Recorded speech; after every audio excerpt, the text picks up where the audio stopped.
Bonjour aux nouveaux et rebonjour à ceux qui sont de retour. Si vous souhaitez supporter la chaîne, vous pouvez souscrire à notre Patreon pour avoir accès au code source des séries et des projets à venir. Vous pouvez aussi rejoindre notre Discord qui est public. Si vous êtes intéressé par les jeux vidéo, vous pouvez souscrire à ma deuxième chaîne. Autrement, like, comment, subscribe pour booster l'algo de la chaîne. Tous les liens sont dans la description. Bon visionnage. Nous sommes de retour sur notre série concernant Node.js et aujourd'hui, nous allons voir les requêtes HTTP, et pour ça nous allons avoir besoin d'un API. Alors API ça veut dire Application Programming Interface, et ça permet simplement d'offrir un service en gros à notre programme. Donc ici on va voir comment récupérer des images de chats et des images de chiens, comme ça tout le monde sera content, et je vais vous fournir deux API qui vont nous permettre justement de récupérer ces différentes images aléatoirement. Donc, première chose à faire, nous allons aller sur Internet, n'est-ce pas? Et nous avons ici Dog API, donc c'est dog.cio, je vous mettrai le lien dans la description. Et vous avez donc le The Cat API, donc pareil, hein, c'est simplement une API pour récupérer des images de chats et des images de chiens. On verra une API un peu plus compliquée plus tard dans la vidéo, et on verra aussi quel module on va utiliser. Donc il faut savoir qu'il existe plusieurs modules, vous utilisez peut-être un module différent, mais il faut savoir que puisque dans cette série, on va plus tard créer notre propre API, je pense que c'est bien d'introduire Postman tout de suite, parce qu'on va utiliser Postman plus tard dans cette série pour tester justement nos propres API. Voilà, juste une petite introduction. Alors ici, de quoi on a besoin pour justement récupérer nos différentes images. Alors il faut ce qu'on appelle un endpoint. En gros, c'est un endroit c'est un lien qui va nous permettre de récupérer le lien vers l'image, pour simplifier la chose.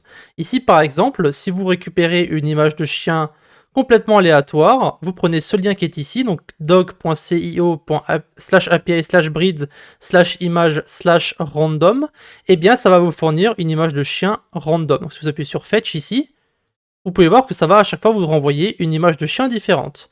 Et donc ça, c'est ce que nous, on veut récupérer, l'image qui est à droite. Et là, vous avez en fait la réponse en JSON.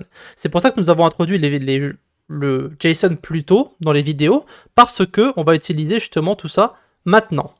Alors ici, vous avez toute une documentation, mais en gros, le plus simple, c'est ce lien qui est ici. Lorsque vous allez rentrer ce lien dans votre navigateur, vous allez avoir cette réponse-là.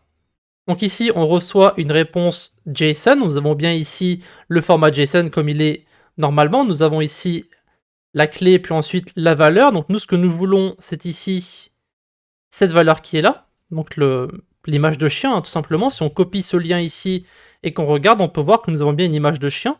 Et à chaque fois qu'on va rafraîchir, on va avoir une image qui va être différente. Ok ? Maintenant, nous, ce qu'on veut faire, c'est comment utiliser ce lien qui est ici dans notre application à nous. Eh bien, on va utiliser justement un module qui s'appelle Postman Request. Alors, je ne vais pas aller dans trop de détails pour le moment comment ça fonctionne. On va utiliser ici l'exemple. Vous allez voir, ça va être très simple. On peut aussi utiliser les promises et async await pour avoir des choses un peu plus compliquées, mais ça, on verra plus tard, parce que voilà, c'est juste une petite introduction, pas besoin de trop compliquer la chose pour le moment. On va juste utiliser l'exemple tout simple. Alors, ici, on va commencer par aller dans notre application, on va aller dans le terminal, et nous allons taper npm-i, et ensuite le nom. Donc là, vous pouvez directement copier ça, hein, hop, vous appuyez dessus, et vous pouvez le coller dans votre terminal. Ça va donc l'installer et on va pouvoir y accéder facilement. Donc ça va prendre un petit peu de temps. Voilà. On ferme le terminal. Alors je vais le laisser ouvert quand même parce qu'on va en avoir besoin juste après. Voilà. Et maintenant on va enlever tout ça. Et maintenant on va faire const request égale. Et donc on va require postman request. Alors comment est-ce que ça va s'utiliser? Ça va être très simple. Alors vous pouvez le mettre en petit mais simplement l'appeler rec comme request, c'est ce que les gens font en général. Vous aurez des abréviations, vous aurez rec, vous aurez erreur, vous aurez response, donc ça c'est response, hein, voilà. Vous avez body aussi, qu'on verra juste après. Donc maintenant, on va suivre cet exemple-là. On va t'appeler request. Alors je vais l'appeler request pour suivre un petit peu le code qu'on avait sur le npm. Ensuite, ici, vous devez mettre l'URI, l'option, s'il y en a, et ensuite un callback. Donc le callback, c'est simplement les différentes informations qu'on va avoir sur notre API. Donc ici, l'URL que nous on veut, c'est l'URL que nous avons ici qui contient en fait la réponse JSON. On va prendre ce lien, on va le copier, on va le mettre à l'intérieur, et maintenant, on va mettre justement le callback. On va sauter l'option, on va directement mettre la fonction, donc on va mettre une fonction fléchée, et à l'intérieur, on va pouvoir mettre plusieurs choses. Donc ici, en général, vous avez donc une erreur, une response et un body. Donc en fait, on va d'abord mettre erreur, response et body. Je vais mettre les trois. Alors, je vais suivre ce qu'il a mis dans l'exemple, c'est response et error. Voilà. Ici, si on fait un console.log de error, un console... Alors, je vais d'abord mettre error pour voir s'il y a une erreur, justement. Donc ici, vous faites ensuite node index.js. On peut voir que l'erreur renvoie nul parce qu'il n'y a aucune erreur, justement. Ensuite, on va ici faire un console.log de response. Alors ça va être un peu plus compliqué parce que ça va être très très long. Vous allez voir. Hop. Voilà, vous avez plein de choses. Vous avez plein d'informations, plein de réponses qui viennent directement depuis l'API. Donc ici, qu'est-ce qu'on récupère hein, finalement? Eh bien, on n'a pas besoin de réfléchir à ce qu'on veut récupérer parce que Postman Request nous donne directement accès au body. Donc ici, au lieu de récupérer la réponse, on peut directement taper body. Et ici, on va se retrouver donc avec ce qu'on avait dans le navigateur. Vous avez message et vous avez le statut. Donc ça, c'est du JSON. Donc maintenant, ce qu'on veut, nous, c'est le transformer en objet JavaScript afin de pouvoir l'utiliser. Donc ici, comme on avait vu pour le JSON, on va donc faire const dog, alors on peut l'appeler data, vous pouvez l'appeler dog picture, peu importe. Ici, on va mettre json.parse et on va mettre justement le body à l'intérieur. On va console.log dog picture et vous allez voir que ça va renvoyer. Ici, maintenant, nous avons un objet JavaScript et on peut directement récupérer le message. Donc ici, si je fais console.log docpicture.message, et pendant qu'on y est, je peux aussi mettre le statut, voilà, comme ceci, et vous allez voir que ça va vous renvoyer donc le lien vers l'image et le succès. Alors à noter que si vous avez plusieurs choses que vous pouvez récupérer ici, vous pouvez passer par la déstructuration. Donc ici, au lieu de mettre en fait doc picture, vous pouvez simplement mettre entre crochets, vous mettez message et statut. Et après, tout ce que vous avez à faire, c'est récupérer message et statut comme ceci. Ça, on l'avait justement déjà vu, hein, lorsque nous avions fait les exemples sur le JSON, on peut directement passer par message et statut. Après, si c'est plus clair pour vous de mettre docpicture.message et docpicture.statut, ça c'est à vous de voir. Hein. Personnellement, je vais rester sur la déstructuration pour mettre les deux ensemble. Voilà, et ensuite on mettra justement pour le cat picture, on fera autrement. On verra. Donc ici, je vais mettre une autre requête. Je vais la vider. Hop. Et on va laisser error, response et body. Donc ici, on peut voir, hein, on a bien des images de chiens différentes. Si on ouvre les deux comme ceci, on peut voir que nous avons une première image de chien ici, donc c'est un labrador. Et là, nous avons un Sharpei, donc qui est voilà, une autre image. Nous avons bien deux images différentes. Hein. Donc ça fonctionne bien correctement. Maintenant, dans le cat API, pareil, vous avez ici un quick start, en gros, et vous pouvez directement charger. Donc ça, c'est gratuit hein, pour le moment. Pas besoin de mettre de clé ou quoi que ce soit, mais ça, on verra un petit peu plus tard. On fera peut-être une deuxième vidéo pour récupérer justement une réponse JSON un peu plus compliquée, qu'on devra justement décortiquer. Mais ici, vous allez voir que le cat API va renvoyer un message qui va être différent de ce qu'on a du dog API. Ça va être un peu plus compliqué, mais juste un tout petit peu. Donc maintenant, hop, on va charger ça. On va voir ce que ça renvoie. Vous pouvez voir que ça renvoie aussi un format JSON, sauf qu'il est un peu différent. Alors on va prendre ce lien ici. On va le mettre directement dans notre request ici. Hop. Comme on a vu, on peut directement passer par cat picture ici. Et on fait json.parse. Ça l'a directement corrigé, ça c'est plutôt cool.